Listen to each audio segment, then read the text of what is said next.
Dizer que pesquisou no Juiz Brasil. Dizer que pesquisou no Juiz Brasil. Eu vou contar, olha, eu sou professor de Direito, eu vou contar para os meus alunos como anedota, como piada. O senhor acaba de entrar no meu livro de memórias. O Juiz Brasil, deputado, quando bota o nome, não aparece o nome de quem responde ao processo. Aparece o nome de quem pediu direito de resposta na justiça.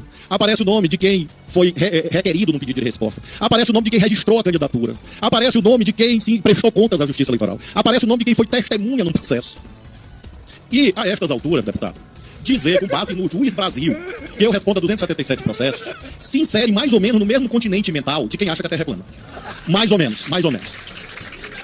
É um piadista. E claro que, olhando nos seus olhos, eu vejo que o senhor sabe que a Terra é redonda.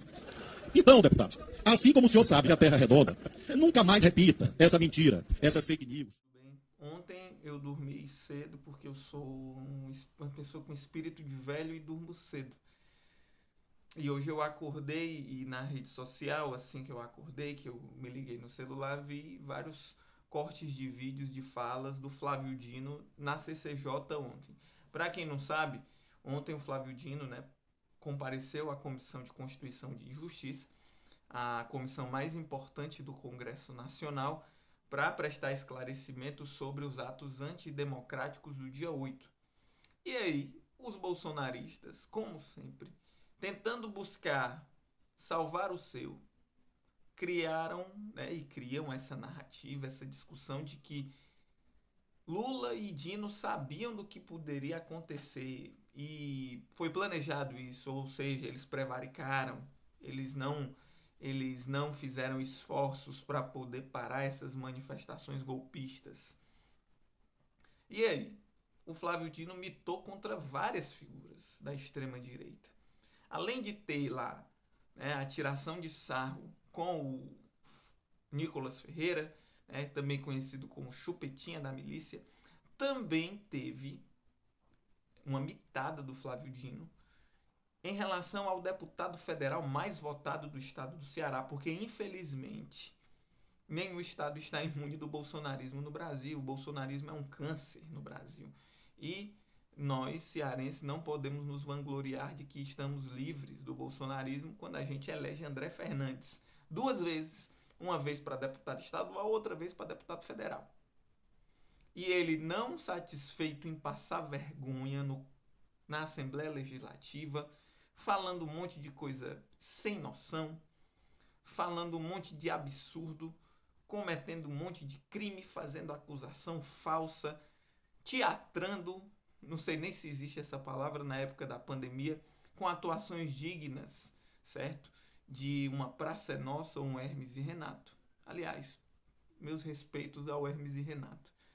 Mas com atuações dignas de Zorra Total, o André Fernandes, não satisfeito em passar vergonha do ponto de vista local, também agora quer passar vergonha do ponto de vista nacional, mas isso não começou ontem. Começou na semana passada, quando ele se irrita e quebra o microfone do Congresso Nacional, do plenário da Câmara. Mas ontem ele passou dos limites. Aliás, para que existe limite para o bolsonarismo, passou dos limites. Utilizou de um monte de coisa, de desinformação, manipulando dados para afirmar que o Flávio Dino respondia a uma enxurrada de processos e que ele tinha pesquisado no Juiz Brasil, então não podia ser acusado de fake news. E aí, como a gente viu no comecinho do vídeo, o Flávio Dino dá uma aula para ele. Inclusive, não uma aula com arrogância, mas uma aula com puro deboche.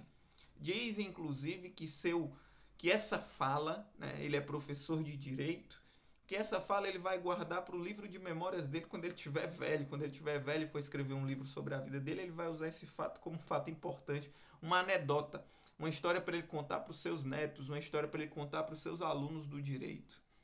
Os bolsonaristas foram preparados ou com aquela velha estratégia que a gente sabe, mas que às vezes a gente não consegue responder à altura, que é de produzir cortes para suas redes sociais.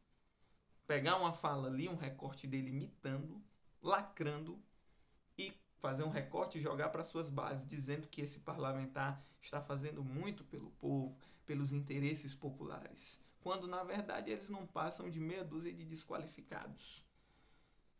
E o Flávio Dino deu uma aula e demonstrou que, de certa forma, é desse modo que a gente deve agir em relação a esses bolsonaristas. Eles não são qualificados. Eles têm uma boa estratégia de rede social, isso é fato. Ganharam da gente em 2018. E para muita gente continua ganhando. Tem uma base muito sólida. Mas a gente não deve tentar civilizar esses setores. André Fernandes, Nicolas Ferreira, não há debate possível com esses grupos. Eles têm que ser tratados dessa forma. É enfrentando, é usando as estratégias necessárias para a gente superar esse câncer que é o bolsonarismo no Brasil. E Flávio Dino foi muito feliz ontem, quando não só mitou em relação ao André Fernandes, mas em relação a Nicolas, em relação a Rosângela Moro e outros direitistas e figuras da extrema-direita que estavam ali tentando ganhar holofote e pautar o noticiário político. Porque o bolsonarismo se pauta essencialmente da lacração. Eles nos acusam de sermos lacradores, da gente ser grupos que se baseiam pelo mimimi, pela lacração, de quem quer lacrar no Twitter, na rede social, de quem se pauta pela performance, mas é o bolsonarismo de fato que se pauta pela performance, se pauta pela lacração. Eles dizem tantos que somos lacradores, mas lacradores quem querem ser são eles. Então o bolsonarismo deve ser tratado desta forma. Eles não são parlamentares qualificados, eles não são figuras qualificadas, eles têm que ser combatidos. Não há diálogo possível com o bolsonarismo. Na verdade, a gente tem que enfrentar esses grupos e saber enfrentar e usar as melhores armas possíveis. E o Flávio Dino demonstrou aí uma grande sacada de lidar com os bolsonaristas no parlamento. Porque eles estão aí, estão presentes, têm representatividade, foram eleitos, mas a gente tem que saber como enfrentá-los. É isso aí, gente. Até mais. Foi um papo meio curto, mas espero que vocês gostem. Compartilhem esse vídeo. Se você gostou, curte aí, comenta e diz o que você acha. Como é que a gente pode, combater esses setores. O que você acha? Você achou massa o Flávio Dino ter mitado contra o André Fernandes?